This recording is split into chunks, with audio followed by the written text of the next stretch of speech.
Bonjour à tous, ici Geek à Lunettes, et en ce jour d'Halloween, on va parler de 3 séries terrifiantes.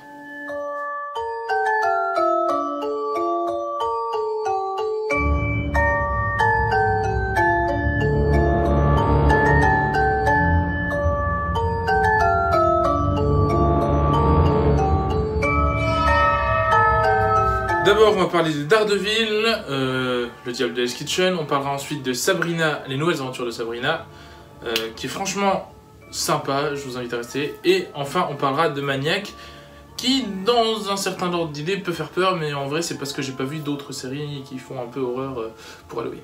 Donc tout d'abord, Daredevil saison 3 est une très très bonne série, quoiqu'un peu longue. C'est vrai qu'à partir de l'épisode 10, on se dit que ça aurait pu se terminer beaucoup plus rapidement.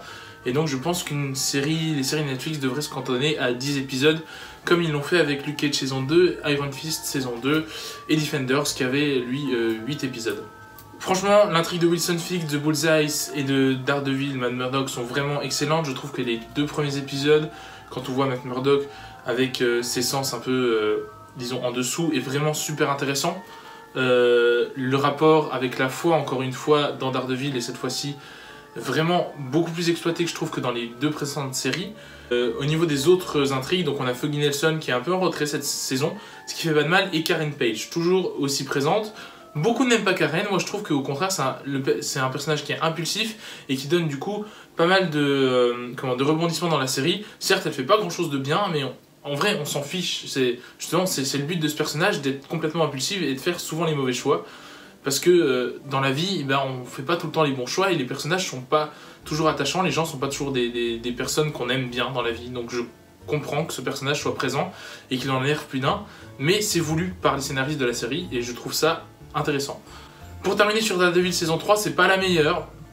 J'espère qu'il y aura une 4. Donc pour vous dire à la fin, voilà, ça traîne en longueur, c'est dommage. Mais ça reste la meilleure série Marvel Netflix. Et ça fait toujours plaisir de revoir Charlie Cox qui tient le rôle de Daredevil à merveille. Les nouvelles aventures de Sabrina, donc c'est le remake live action de la série qui était sortie dans les années 2000, qu'on regardait quand on était enfant pour quelques-uns d'entre vous, ou la plupart je ne sais pas. Beaucoup plus horrifique, donc il y avait une version comics horrifique aussi de Sabrina l'apprentie sorcière qui s'appelait également les nouvelles aventures de Sabrina. C'est pour ça qu'ils ont gardé ce titre pour la série Netflix. Le truc qui est bien avec les nouvelles aventures de Sabrina, c'est que l'actrice principale, Kiernan Shipka, elle ressemble vraiment à Sabrina des comics, à la Sabrina de la série, animée bien sûr, et je trouve que vraiment dans le rôle, elle est vraiment excellente. On ressent toutes ses émotions à travers ses yeux, elle se bat pour ses convictions, et ça c'est aussi un point que j'ai beaucoup aimé dans la série.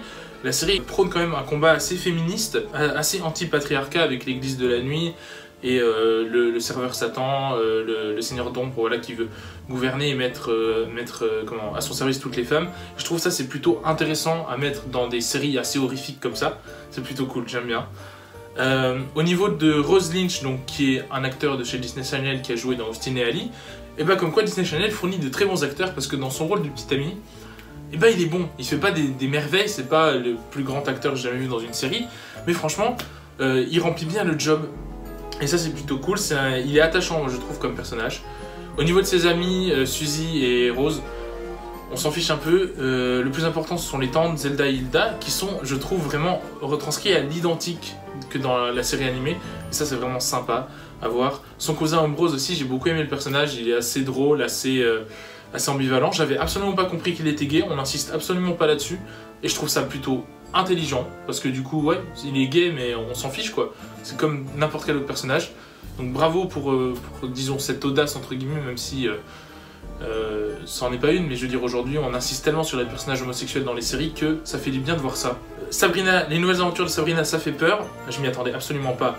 Franchement, bon point. Moi qui aime pas trop les séries horrifiques, franchement, ça m'a plu. Et pour le reste, je vous conseille de foncer et de la regarder. Maintenant, il est temps de parler de Maniac. Alors Maniac, c'est bien évidemment la série sur les essais cliniques pour les personnes schizophrènes dont tout le monde a parlé il y a 3 semaines parce que c'est avec Emma Stone et Jonah Hill.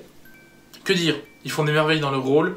Beaucoup ont dit qu'Emma Stone était un peu au-dessous, je ne trouve absolument pas. Elle joue juste le rôle de la pétasse. C'est une pétasse dans la série, ça fonctionne très bien, même s'il y a une énorme évolution, mais au début de la série, c'est une pétasse, clairement. Jonah Hill est super attachant. C'est lui, entre guillemets, le personnage principal. Je trouve qu'on passe beaucoup plus de temps avec Jonah Hill qu'avec Emma Stone. Voilà, c'est dingue, c'est un robot qui a des émotions, le docteur qui a des problèmes avec sa mère, l'un qui est complètement schizophrène et la dernière qui veut revivre des événements dramatiques de sa vie. Franchement, ça vaut le coup. Et c'est assez touchy et assez osé au niveau de la photographie et au niveau de ce que ça entreprend.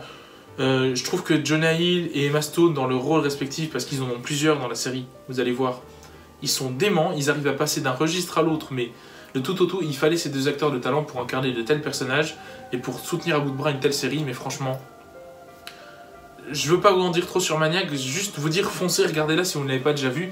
Et si vous l'avez déjà vu, dites-moi vous ce que vous en pensez en commentaire, parce que franchement, moi c'est un des coups de cœur de cette année 2018 au niveau des séries pour moi. Donc foncez voir Maniac, s'il vous plaît. Donc voilà, c'est tout pour ces 3 séries, pour ce fin de saison numéro 2. J'espère que ça vous a plu. Un petit épisode un peu spécial pour Halloween, vu qu'on a parlé du Diable de Hell's Kitchen et des nouvelles aventures de Sabrina.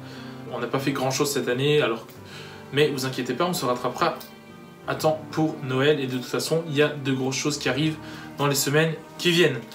Donc n'hésitez pas à laisser un pouce si la vidéo vous a plu, à vous abonner si ce n'est pas déjà fait, à me laisser en commentaire vos avis sur les séries et à me dire ce qui vous ont plu, ce qui vous a déplu dans quelle et quelle saison. En tout cas, c'était le Geek à lunettes, on se dit à la prochaine pour de nouvelles vidéos. Finite, incantatem.